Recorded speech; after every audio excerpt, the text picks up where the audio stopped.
Yes, these are Ten Hag signings, not Amorim signings. He's got to make the best out of the worst situation. I'm looking at it now, and I think this is actually the biggest game of Arteta's Arsenal tenure.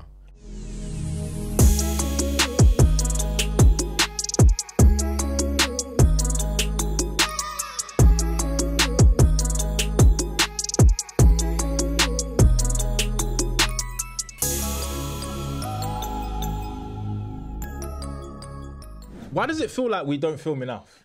Because of you, mate. Whoa. Hold on, wait. Bro, it was your birthday. No, hold on. Your brother's wedding. Yeah, but it's because of you. Go on, explain it. Go on, because the people need to know. You see this guy, bro, he's too busy, bro. He's too busy. We're trying to bring you big exclusives, but I don't know what this guy be doing, honestly, people. Bro, guys, I don't know what he's doing. I just don't like digging dirt on people, yeah? So I'm not gonna do it. But no, we have both been busy. Yeah. Personal and obviously work stuff, but we're back. So apologies for the lack of consistency. It's not because we don't want to, it's just because, like you said, we're really busy. But there's been a lot of change. I think we can briefly talk about it. Rodri winning the Ballon d'Or, which I'm fuming about. I think football lost something there. We both said Vinny should win it, and he didn't. Real Madrid are obviously standing in solidarity with Vinny, as they should. Do you reckon they were moving a bit too sour, or was it? I feel like rightly so. I feel like there was circumstances behind it. Real Madrid haven't ever no one turned up before. Ballon. Before Ronaldo's not turned up, Messi's not turned up. It is what it is. But in terms of the whole club not turning up, that's never happened before. So I keep saying they're going to speak about it in their next board meeting or something like that with UEFA or something like that. I think there was more to it. I just think there's too many people thought Vinny was going to win it, and that must have slipped out through some form of official. Yeah, I don't think big clubs like City and Real Madrid can be blindsided. That was weird. So I kind of stand with them in that case. You know what I mean? Because they found out 4 hours before, not 2 days, 3 days, or a week before. If it was 3 days before and they said we're not rolling, I'd be like, that's mad. But 4 hours, you're about to board flights. Yeah.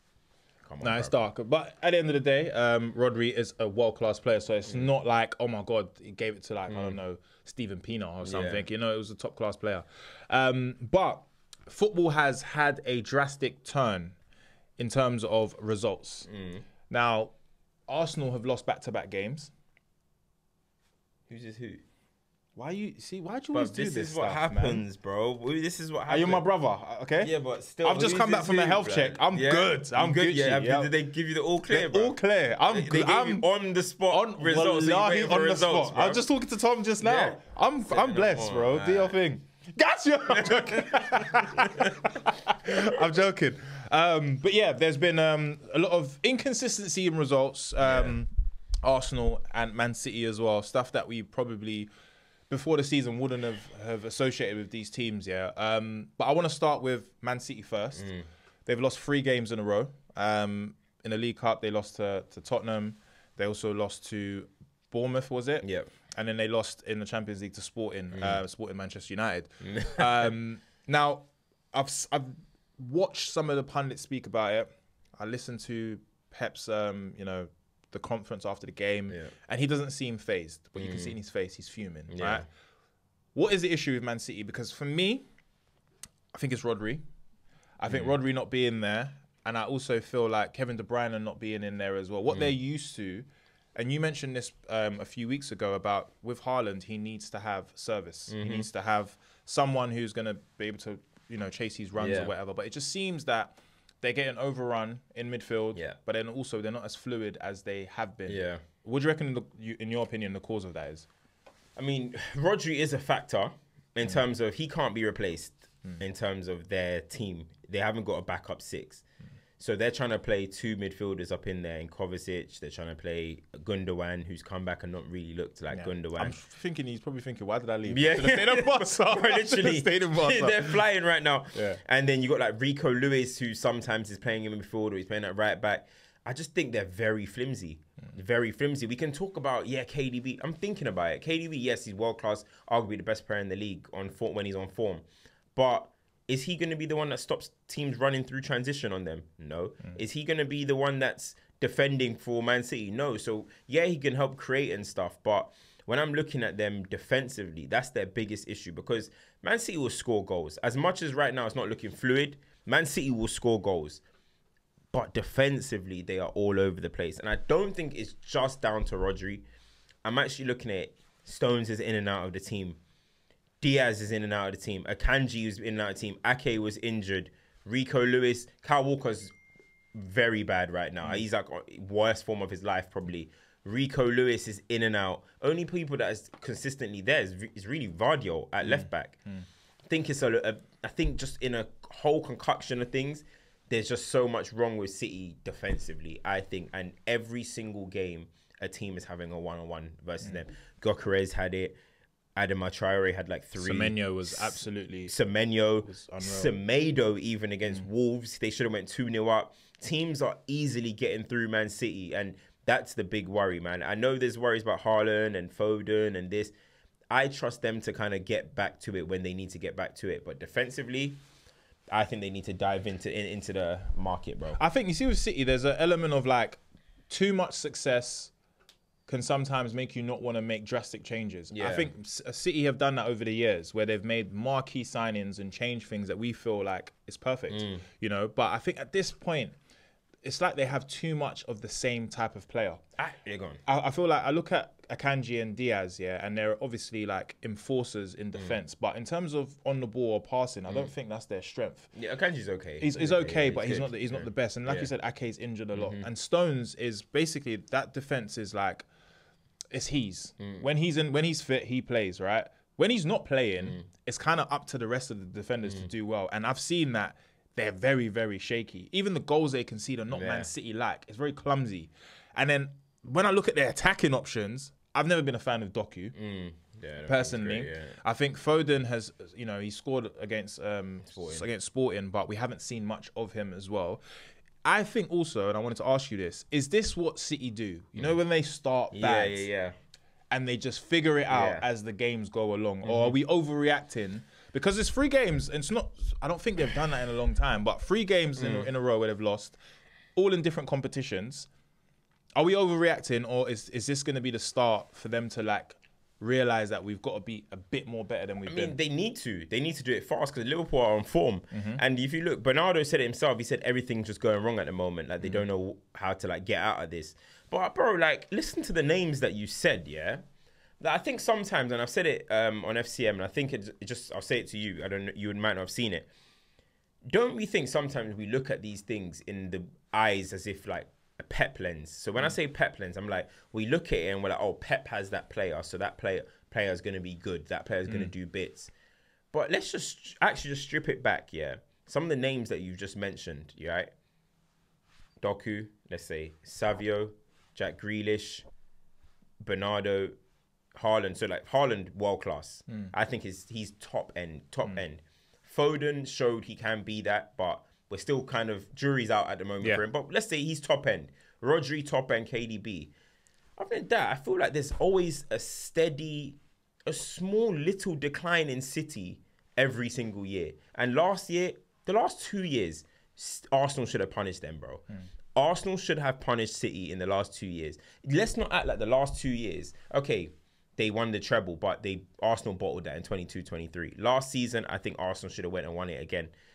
Let's not act like this has been like smooth running, most masterful Man City. This isn't the best iteration of Man City that I've seen. But when I'm looking at these names, Grealish, he's just off it at the moment. I don't know what's going on with him. I don't think he'll be there next season. You're looking at Doku, average in my opinion. Savio, he's okay. You're looking at Bernardo, he's not going to score you goals. You're looking at, who else is there? It used to be mentioned, Phil Foden. I just think like, they're not like, we look at it and we're like, oh, world-class players because they play for Man City. But are they? Are they actually? Gundogan, he's not at it no more. Kovacic, this was Chelsea, let that guy go. Like, but are they really? No, do you know what it is? I think it's a bit hasty to say that. If Gabriel Jesus was playing for Man City right now, would probably have a bigger lens on him right now and be saying, oh, because he's with Pep. I think that's rightly so. I think it's the same with when you look at Man United players, where you look at Arsenal or Chelsea players. When you're playing for a top club and you are starting and this team has won the Premier League 4 times in a row, you have to give them respect. It's respect, and you have to deliver. With all due respect, it's not like you're playing for a team like Nottingham Forest that are not expected to be where they are in the Premier League right now. You're expected to be top of the league at all times. And the thing is with City, it's not even just the fact that they're playing bad. Yeah. It's not like they're playing they're playing well and then they, I don't know, a last minute. Yeah. They're actually playing bad and they look like the second best team on the pitch. So yes, rightly so, the lens is going to be on these players. Now, I'm not sitting there saying that Doku isn't a great attacking player, but I don't see consistency. I don't see consistency in these games. I think when you nullify what he's good at, which is the pace and the trickery, his end product's not good. And that is what Haaland is relying on. Jack Grealish is a better ball carrier, but consistency in terms of his injuries and everything, he's not going to score that much goals, right? De Bruyne, we speak about him because of what he's done over the last 10 years of him being in the Premier League. But he's on a steady decline. He's obviously getting to that place where the way he's probably going to play isn't going to suit this Pep system anyway, because he's approaching that period in his career where I feel like his best position will be further back because he can just find pockets of space, innit? I was speaking to my friend the other day and he goes, this is probably going to be Pep's toughest challenge in the Premier League if it continues this way, just because he's going to have to alternate the way he plays. Can you see Pep doing that in this? Because this is, they say Pep ruined football, but for me, I think it was the most controlling way of football I've seen in a very long time. But do you reckon he's going to have to because a lot of the teams are being more defensive, more aggressive, and I look at those players and I don't see aggression there. I feel like the Sporting game showed me when a team is pressing you, not giving you space, this is where you have to show some bottle, and we didn't see it. Do you reckon he'll change? I don't see what he can change with the personnel at the moment.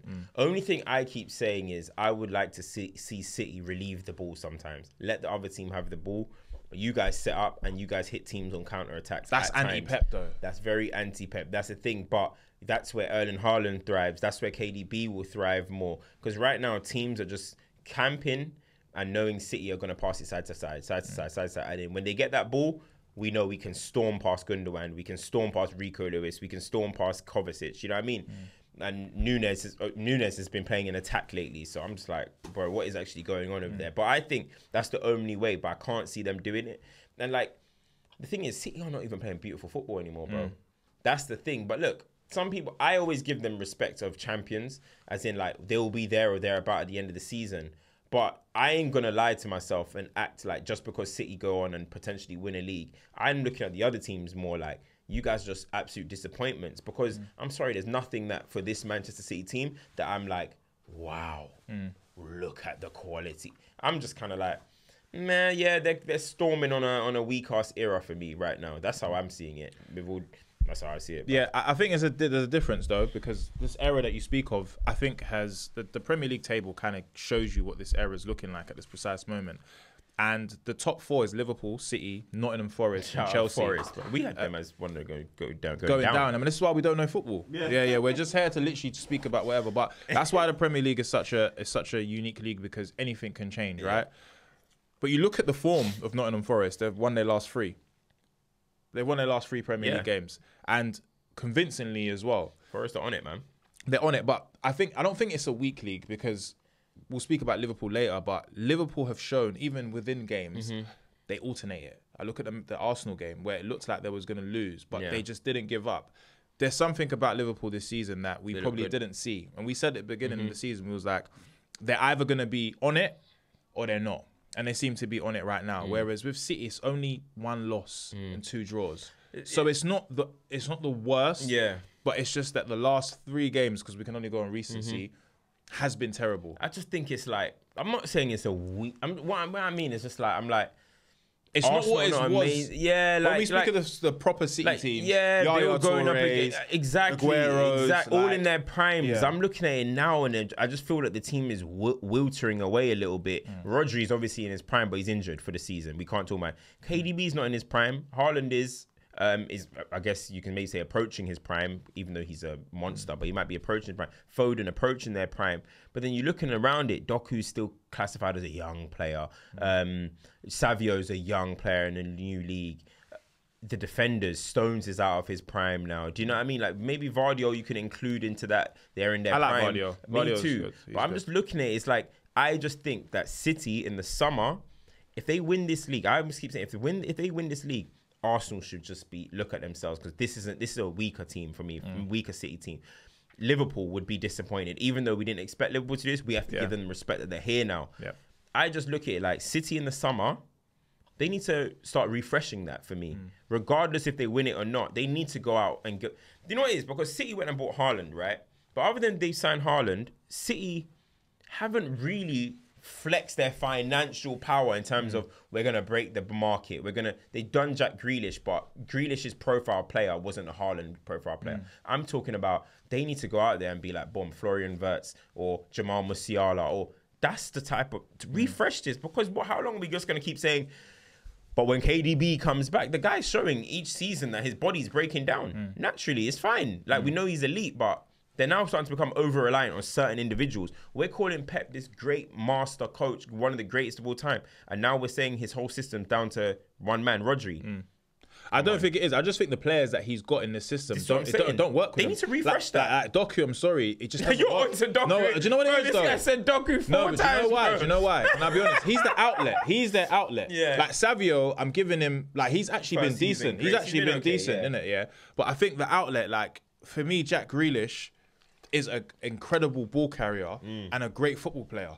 And I feel like the same with Phil Foden. Yes, it's worked for him in the system, yeah, but when he's been, like, they don't have the freedom, I don't think. Pep's teams, and when it works, it works. But now the reason why I asked you about is, should he change the way it is like giving the players that are good on the ball freedom to just express themselves. Jack Grealish Come off the wing, man. Just you know, what do I know? We're just explaining. But like I said, they're only 2 points off Liverpool. Of course.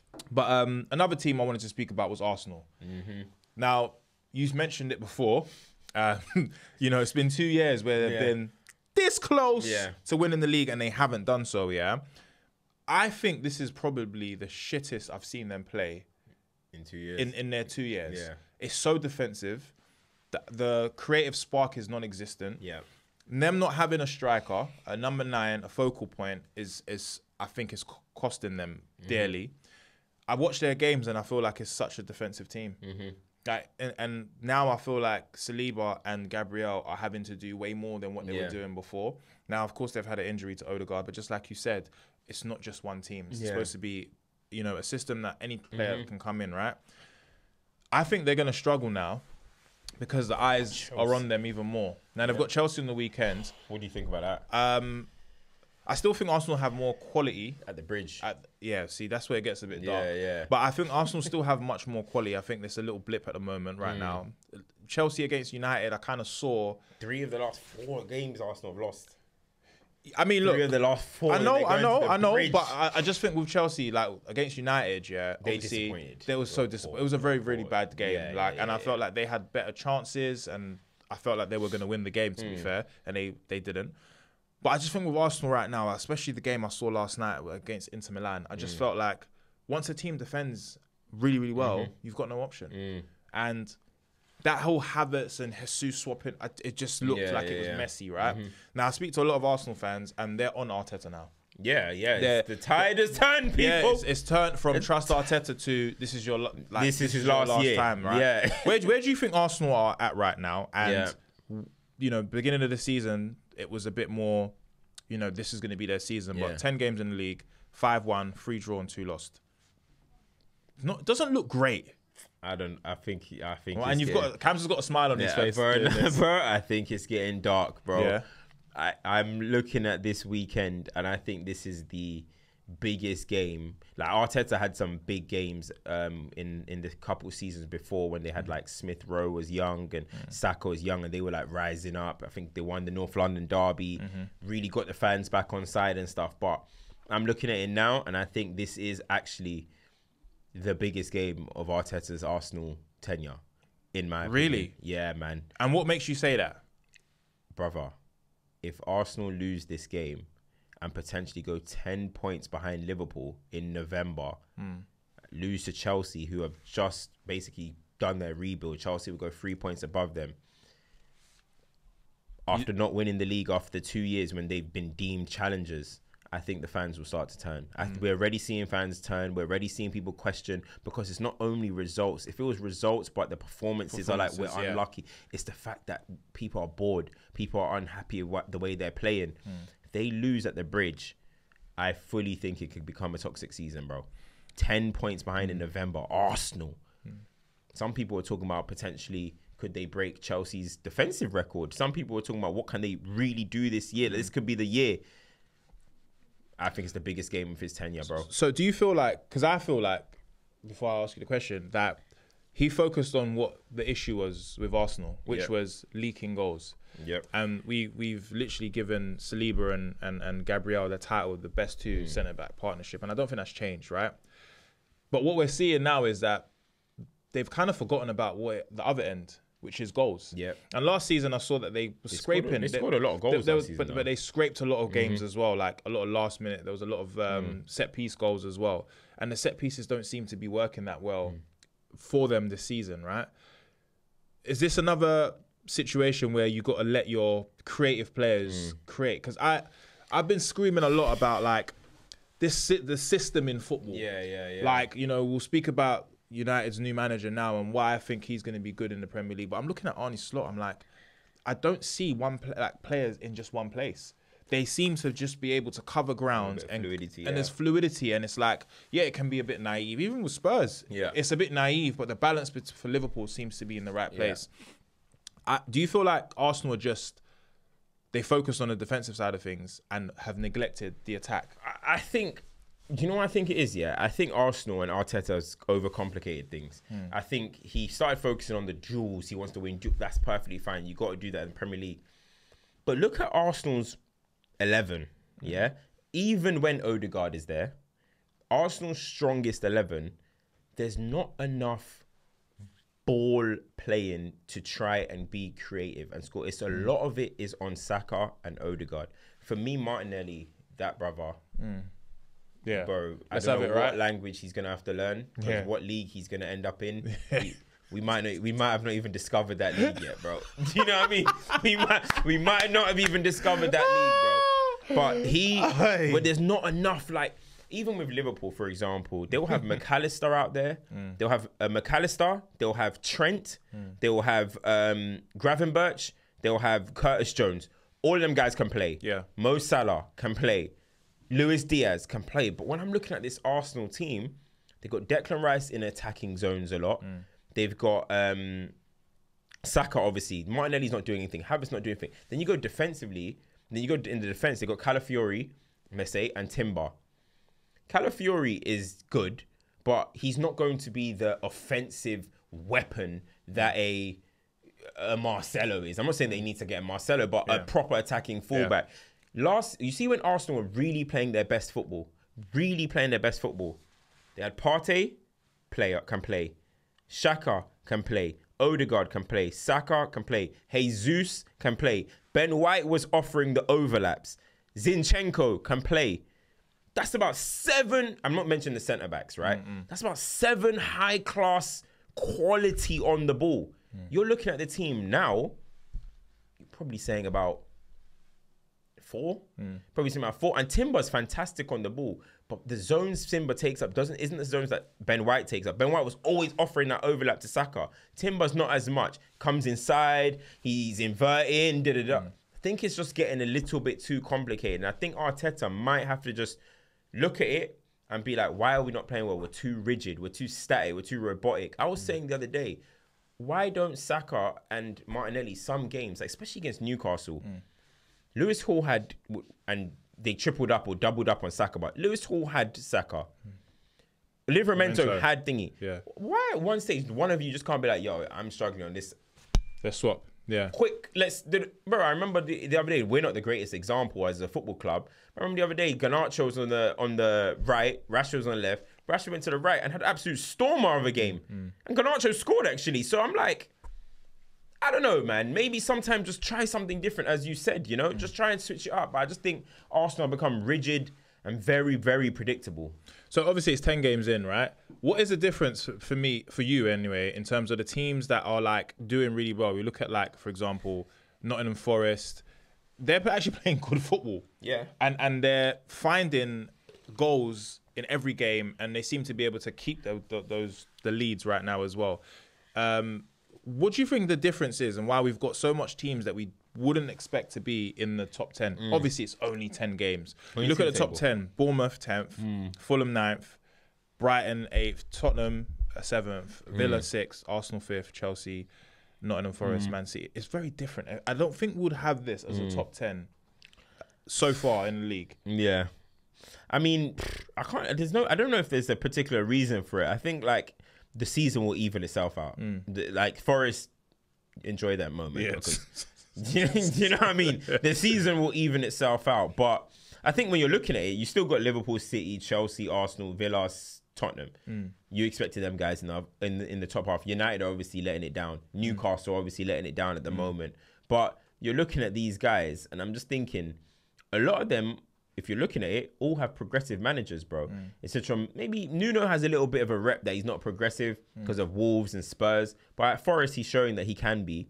When you look at Brighton, they were doing very well. Their new manager, the young guy, very progressive. Fulham, very progressive. Areola at Bournemouth, very progressive. So obviously Fulham's is Marco Silva. So you're looking at these managers, they just want to play. They're playing the right way. They're hitting teams on the counter-attack when they need to as well. So credit to the smaller teams. But I do at the same time, I just think the bigger teams, they're not that good, bruv. They're not that good. And I said it last season. When I said last season, we didn't end up doing it. But when I said last season, if this league let Manchester United get into the Europa League, then I worry for this league. We didn't end up doing it, but I have the same mentality. I just think that right now, the base level of the league is okay. I mean, sorry, the top level of the league is okay. I don't think it's unreal, to be honest, man.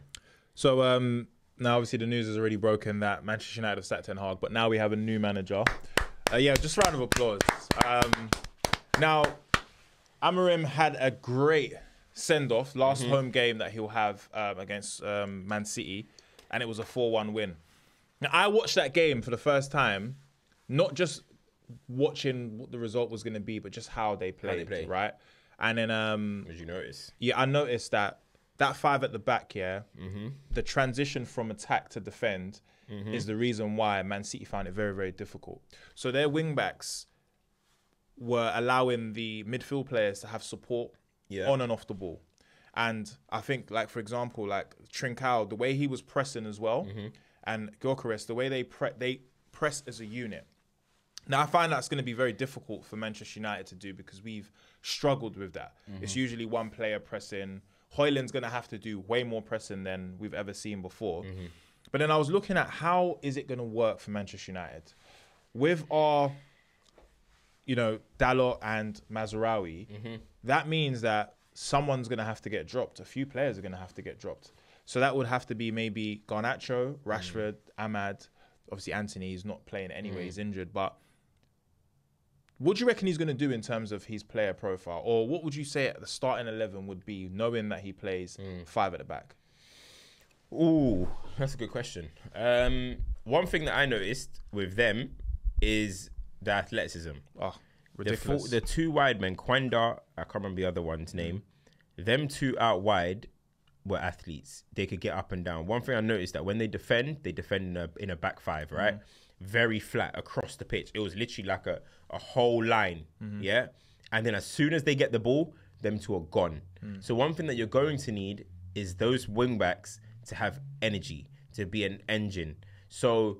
I actually don't know if Mazraoui will be the wing back in this system. But he's good on the ball. He's good on the ball, but he's not an engine. He's not a proper athlete. Dalot is. Yeah. So I think Dalot will play, but I actually think he's going to put one of those wingers as one of his wing backs. Because Quenda, for them, the 17-year-old, he's a winger, and he's learned that role. I think that he's going to put either Garnacho or Anthony, even though I don't think Anthony has that engine, but Anthony got really good work rates. For be fair, he doesn't actually like playing there as well. No, he doesn't. But mate, if you want a United career, then So I think Garnacho or Anthony might actually end up as one of the wing backs with Dalot. I actually think Mazraoui could potentially become a centre back option, like a RCB or LCB, because one thing as well, their defenders are also athletic. We haven't got very athletic centre backs. De Ligt will have to be in the centre because you don't want him defending wide spaces. Lenny Yoro's coming back. First game will be back against Ipswich. Yeah. So if he comes in team, good. He's tall. He's Good on the fast. ball. He's athletic. So you'd want him as one of the other ones. Then it depends. Does he want to go with Licha? Not very good in the wide areas. Or Mazraoui. He would have to go left centre back though, because that's his favourite. Yeah. So I'm interested to see what he does there. But then in attack, another interesting thing is, bro, Rashford hasn't played this type of system. He's playing a double 10. He's playing Trincao and Pedro. What's his name? Sorry, Pedro Gonzalez. Yeah. He's playing them two as double 10s. So I'm assuming he'll play a Bruno, because Bruno and Pedro Gonzalez, they might be a little bit similar. But then the option is, who's going to play in that one behind? Don't be surprised as well, bruv. I know he doesn't stay fit, but if he stays fit, he might like a Mason Mount. Mason Mount thrived in this system under Thomas Tuchel. I think a big part of what we were saying about Mason Mount beginning of the season was his pressing. Yeah. His pressing was incredible. And I think work rate is something that Amorim is really, really focused on, and you could see it in the performance. And not only that, like, you know, a lot of the pundits have been saying, because I haven't watched every single sporting game. I think I'll be lying to say I have, but I have looked at the highlights, and one thing I can say is that it just seems like a herd. Like they move back together and then they move forward together. It's like proper understanding. Yeah, they have an understanding of how they want to play. So I think now more than ever, I think we've been very lazy with the way we play. There's so much games where a lot of the fans are like, just show some effort, show some hard work. Someone like Scott McTominay would have thrived in this, because, you know, he's a workhorse. And I think there's a balance between being someone that works hard but having the quality to do what you need to do. One thing I found out in the sporting game is their final pass was so effective. Like, they're very direct with it. Very direct. There's no mucking around. United, we have so much of back passing. I think we've got such a high percentage of just getting the ball and passing, and then the space between our, you know, fullbacks and attackers is too close. Like, there's not enough space for a run to be made, or there's not that pass inside, a quick passing. It's very lackluster, and I think this is something he's going to work on. I also think for United fans that are expecting things to change straight away, remember the players that we have. I was just about to say, I was waiting for that. Yeah, remember the players we have, and remember how bad we've been with the managers that we've had. Yes, these are Ten Hag signings, not Amorim signings as well. He's got to make the best out of the worst situation. He's been with those players at Sporting for 4 years now. He knows them. Said in a press conference, it's going to be very difficult for me, because I can see that I've seen these players grow, and we've got to a place where we're top of the league. We haven't lost a game. To now come to Manchester United, I don't see it happening straight away. Yeah. But I'm just happy to see that we've got a style of football now. Well, let's not jump the gun. We might not have a style of football yet, because imagine if he comes in. Well, the manager has a style of football. He has a way, but Ten Hag did as well. But I don't want to talk about Ten Hag. That's my thing. I want this manager to come and say, listen, I'm playing my 3-4-3. Whether it works or not, we're playing it, because then I can learn who I can trust. Then I can learn who can play this system. Because when it's time to give that report to the club and say, this is who I like, who I don't like, I want it to be clear. I hope he doesn't come in and cater to the players, play a 4-2-3-1. That's when he's lost. That's when he's lost. If he starts doing that already, I'm going to be like, oh, God. If he comes in, starts playing a 4-2-3-1, let's just try and get some results and get us to go. No, come in, drill these guys, drill them, let them know what your system is, and let's go from there. You know what I mean? Whether it works or not, you want to see a big change. If that was the case, we would have just kept the old manager. Do you know what I mean? We want to see a big change. So I'm looking forward to seeing how he can do that. There will be casualties and there'll be winners.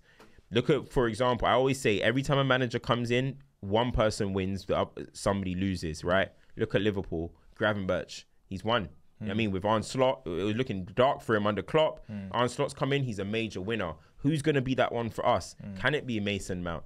Can it be Anthony? I know we're laughing at these names, but can it be one of the... Who's going to be his lieutenants? You know what I'm trying to say? So at the end, or soldiers, sorry. So at the end of the day, I think the player quality is going to be a problem regardless. We're going to need better players. And did you see Sir Jim's chat? No, he's basically said, they said, oh, like, you got a new manager now, like, Wagwan. And he said, look, I like to use an example of sailing, and I like to use the example of driving Formula One. He said, listen, I can have the best driver in the world. If he's not got the best car, he ain't winning nothing. He's in a meaty car, he's not winning nothing. Sailing, we can have the best boat rider in the world. If his boat isn't good, it doesn't matter what he does. They ain't going to win. So basically he was saying, this Manchester United team do not have enough quality to win anything. Well, win a title. So he knows. And so we need to make big changes. Yeah. The players need to change, bro. I keep saying it. New structure, Ten Hag's gone, new manager. Only thing that hasn't changed now is the players, Some of the players, yeah. It's the players. As in terms of the ones that have, Ten Hag bought players, but they were trash, bro. Yeah. So, yeah. Bro, they're trash. Just before we go, obviously, I wanted to speak about the midfield, because the midfield, for me, it gets overrun quite a lot. Now, Ugarte has played under Amorim. Obviously, Kobbie Mainoo's soon going to be back to fitness, right? Casemiro, for me, has been good over the last 3-4 games. I've enjoyed watching him play, and he's shown what he can do, right? How do you reckon that's going to work with the current midfield players, centre midfield players we've got? Obviously, you've got Mason Mount as well. But how do you think that's going to work? Because he does like to have two in midfield. I think he'll go with Casemiro and Ugarte to start with. But then I think when Mainoo comes back, it'll be Mainoo and one of them. But even then, Mainoo, I'm actually interested to see what happens with Mainoo. I want to see him in that two of the 10 that you're speaking about. That's what I'm thinking. I want to see him further forward. I don't think Kobbie Mainoo is an attacking player, and he's good on the ball, and he's got an eye for goal, and he's also a great passer. Very composed. Very composed. I think he can add another level to his game by playing further forward. I think that as well. I think he's wasted back there. I think he's even very good he can get the ball between the lines. He's good on the half turn. I actually want to see him there as well, because I think sometimes he gets too caught up in having to defend. Yeah. But maybe we've got our Ten Hag lens on as well, though. Maybe under Amorim, it'll be a bit more compact. Maybe in that duo, he could do something. My only worry about him is athletically, he's not the greatest, like in terms of running power. That sometimes concerns strength. He's got me. it though. He's got body strength. But in terms of like actual running, like but I don't want to see him running around. I've got to tell you, that's your job. So is it. Same with you for Casemiro. Casemiro, that's their role. They are defensive midfield players. Where I feel like Mainoo's a bit more attacking, but we'll see what that works with. It's gonna be interesting. But before we leave, you know how it works. At the end of every episode, there is a test. Now, I've failed a few of them. Yeah, mate. We haven't done top 10 free kick takers in Premier League history. The guys that have scored the most free kicks in Premier League history. So there's actually 1, 2, 3, 4, 5, 6, 7, 8, 9, 10. There's 3 guys joint on 10. So if you say one of their names, I'll allow it. But yeah. All right, mate. Let's get going. David Beckham. Yep, David Beckham is number 1 with 18. James Ward-Prowse. He's number 2 with 17. Then I want to give you Steven Gerrard. Steven Gerrard is not on the list. Okay. Actually kind of crazy. Dennis Irwin. Dennis Irwin is not on the list. Lampard. Hold on a second, mate. Let's give you a timer. You've got until... You're taking up my time right now. Yeah, okay, cool. Is Frank Lampard, I'll give you as one of the joint 10th, but I can't give you the other 2 then. Okay. Shearer? Not there, no. Letitia? No. Wow. Not Henry? Thierry Henry is there, number 3 with 12. Okay, so that's low then, isn't it? Yeah, big jump from Ward-Prowse to Henry. Okay, not James Maddison? No. He was creeping up there. He's got James 8. Maddison, okay, wow. I'm thinking there's a Leeds player. Ian Hart? Well done, mate. That's a good one. Ian Hart. Ian Hart is there. 10. John Honorisa? No. Free kicks. Fabregas? Nah. It's not easy, to be fair. It's not that easy. I know there's back in the day ones. Oh. So remember, Ian Hart has 10, and he would have been... Henry's joint with a few people, and then the other 2 are joint at... So Ian Hart would have been about 9. Hasselbank? No. Wow, this is... Giggs? No. United. Ronaldo? Yes. Come on now. Ronaldo's joint with Henry with 12. Okay, so how much have I got so far? So you've got David Beckham, Ward-Prowse, Henry, Ronaldo, Lampard, and Ian Hart. You got 6. So I need 4 more. And Gerrard's not there? Nope. How long I got left? Your time is going, but I gave because I was talking at one point. Okay, cool. Old school. I want to think. I don't know why I think an Everton player would be in there. Leighton Baines? No. One was a prominent person in one of our previous episodes. we spoke about when we were doing back in the day talk? Back in the day, not Mort Scamps. Mort Scamps Pedersen. Pedersen has 10. Okay. So that's 7 out of 10. 7 out of 10. Okay. Oof. This is tough. You. Yeah. This is too tough for you. Ian Yeah, this Backer? is tough. Even it would be tough for me. Are we say? Backer. Who? What's his name from Leeds? Who the hell is Backer, bro? B-A. You know what I'm talking about. Backer played for Sevilla. No, man. B-A-K-K-E. He was Australian. Oh. No, I don't know who you're talking about, bro. You know, streets will know. I'm talking about Bakuna. He's about Bakuna. No. Yeah, your time's up, mate. All right. Robert or Solana. Yes. Robert. Yes. I'm having that. No, I'm having that. Buzzer beat up. No, come on. Yeah, I'll give it to you. Robert. So you got 7 out of 10. 8 out of 10, bro. Why? Count how much No, I've so done. you got Beckham, So Beckham. Ward-Prowse, Yeah. Ronaldo, Yep. Robert, Yeah. Ian Hart, Yeah. Gamst and Lamps. Okay, you got 7. 8, bro. That's 7. All right, let me do it again. Yeah. David Beckham, Yep. Ward-Prowse, Yep.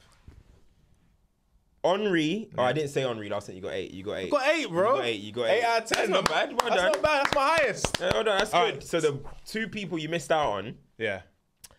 Sebastian Larson Oh. from Sunderland and Gianfranco Zola. Yeah, I was never getting Zola. I'm surprised that Zola's the one that was like, is 10. But then, you snuck in at the end, but I couldn't have given it to you. You said Solano. Yeah. He would have been joint 10th. But I gave you Lampard, so I couldn't give you Solano. Okay. But Solano, after that, Lampard, Jamie Redknapp, Maddison, Eriksson, Juan Mata. Okay. Not fair bad. play. 8 out of 10. Well done. You know what? That's good. Well done. That Well Ian done. Hart shout was brilliant. That was very good. Yeah, that was good. streets Only will ball know. knowers know that. Only ball knowers know that. But yeah, we'll be back next week, and let us know in the comments, about our views. Let us know on social media if you've been listening as well about our views on Man City, Arsenal, and obviously Ruben Amorim coming in soon on the 11th. And we of hope November. to have some interviews, hopefully. Yes, we do. We're working on them, guys. We've just been busy and things have just been all over the place, but we're getting a bit of structure again anyway. Hope you guys still enjoy the Rudiger one. If you haven't watched it, go watch it now. They're saying his form since our interviews. It's kind of spooky still. All right, guys, peace.